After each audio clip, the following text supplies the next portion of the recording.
All right. So we've been talking about relationships, and one thing that I think is really interesting about you in a relationship now and growing up is that growing up, your mom's side of the family was and is Christian, and your dad's side of the family was and is Muslim. And so I'm just wondering, what was that like? How did they make that work? Like, I remember being in your house and I never felt tension between your parents, and I never felt that from you either. And so, I'm just interested in your experience. And fast forward to your beautiful wedding. One thing that I thought was just like so lovely at your wedding was that, you were Nigerian and Afate is Ghanaian, and there were both traditions that were beautifully like mixed into the wedding. And there was prayer in different forms. And I thought it was really moving to see the blending of culture and religion. So like, I'm interested in hearing, how does that work? How does someone make a relationship where there are cultural differences, religious differences work? Wow, that's a great question. I think it all boils down to respect.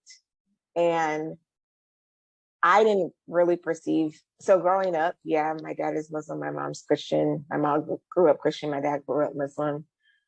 I didn't really think of it as an issue or a problem.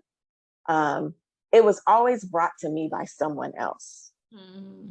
Every single time, be it family members who I heard make slick comments, or being at school where people are, even teachers, even when we're at Kittredge, like frustrated and confused about how that's even possible. And I remember as a kid being like, well, I think my dad really likes and loves my mom. And I think my mom really likes and loves my dad. And they weren't, regardless of what you subscribe to, like, there are similarities in the religion. Now, I'm not going to go into a rabbit hole. I have actually read almost all of the Bible and all of the Quran, but so when people try and say stuff to me, I'm like, hold on, I know you haven't read anything either, I can tell. But like, there are similarities. And so if you respect someone and their beliefs, and you believe that they're a good human and that you're going to the same place, I personally don't see what the conflict would be. Like, my dad opens gifts on Christmas with us because I'm pretty sure gift giving is not in the Bible for Christmas. So people's confusion about like, well, how can he open a gift on Christmas? It's like, just opens the box, y'all. Like, it's not. Yeah. And he likes to see his kids happy. So then he gives us gifts too, because that's something that we like to celebrate. Our holiday is generally like New Year's Eve. So before I got married, even during, like, spending it with my family, praying together, having apple cider, watching the ball drop on TV. Like, I never went to a New Year's Eve party or did slumber parties. None of that growing up. Like, I didn't do it. It was the time for us to come together and like start the new year off right. So I feel like that's really special to me. But I really do think it boils down to respect. And I think sometimes people are looking for a reason not to like someone else based off of their religion. And so that they want to project that on you, but like, you can both be Christians and be in a shitty relationship. So don't bring that over here. Like, leave me alone. But as among a kid, Christians too, you can both be Christian and feel like, I mean, a whole bunch of people who identify as Christian don't have the same beliefs as me at all. So there's that. We can spiral down that rabbit hole too. But yeah, it really did come to having respect for one another. And they're my parents. So like, and you've grown up with my parents. I think my parents are really good people. And so like, I would often be irritated as a kid, like at people's confusion about it functioning if they're Mm, really good people. yeah. Like, you're not confused about your parents? Like, just leave me alone. Like, Yeah. so that a lot of that was often put on me community wise too. I didn't realize even growing up in like the Nigerian community in Atlanta, I didn't realize that there were people who my parents knew that their other groups of friends didn't know Hmm. because they were Christian or Muslim. So like, she doesn't talk to this group of people because like Hmm. they don't go to the same church, or they go to a different mosque. I didn't even catch on to all of that until I was like 15 or 16. Mm, Kind of thought everybody just operated like that. Like, yeah.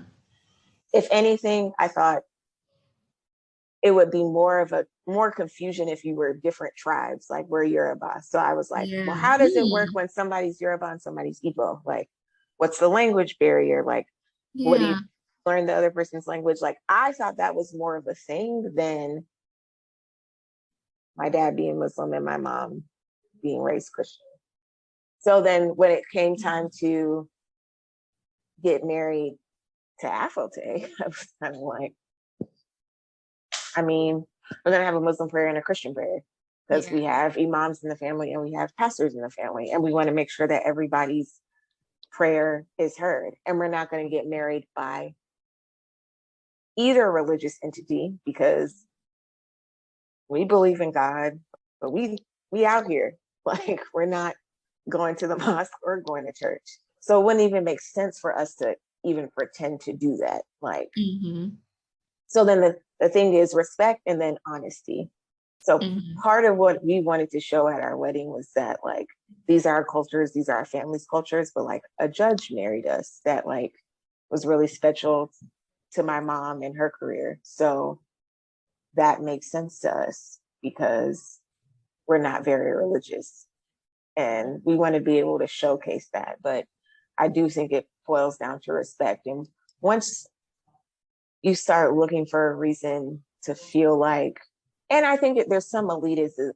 I think all of us have it in us. I think, Hmm.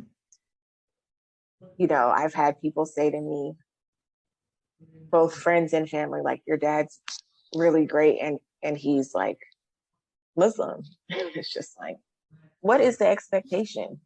Yeah. What is it that you want? Like, Yeah. from from him. But I think there's something to be said about feeling like you're a part of a group. Yes. And so you like that other person a lot. Like, you really, really like that person. And he's a really good person, but he's not part of my group. So either I'm going to convert him or I'm he's my token. Right. Because I don't even know sometimes if it's about deep belief or if it's just for show. Like I think a I lot have to of it be able is. to say that we're both this I think a lot of versus it is. not even really, is it really like about you wanting to be on the exact same wavelength about it all? Or because you want to be able to take this person home and say, oh, well, he's a Christian too. Oh, well, they, I, I think that's it. I also have had friends, which this part I respect. I have a friend that like both of us know that like I want to marry someone Christian because I that would be easier in like how I oh, think for of sure. raising my kids. Which that's not something I ever thought about, but that's Yeah. to me, everybody has a difference of opinion. That's valid because Yeah. sometimes you don't want to do the work to think through that. If you consider it work or you've grown up a certain way, it may just be easier to step into that kind of tradition, which I Yeah. get. But the confusion or being perplexed about them being able to coexist because one person is Muslim and one person is Christian baffles me. Or us, like me being first gen Nigerian and him being first gen Ghanaian. I just think there's so many similarities in both Christianity and Islam, and like some similarities in Ghanaian culture and Nigerian culture that it's not that difficult Hmm. to figure out if you really like and love the person. Mhm. That's my take on it. So for everybody else, don't ask me how my parents figured it out. It's been said. There it is. Reported, stamped and sealed for you. This is it. That was a good question, Janelle. No more surprises. All right, friend. All right.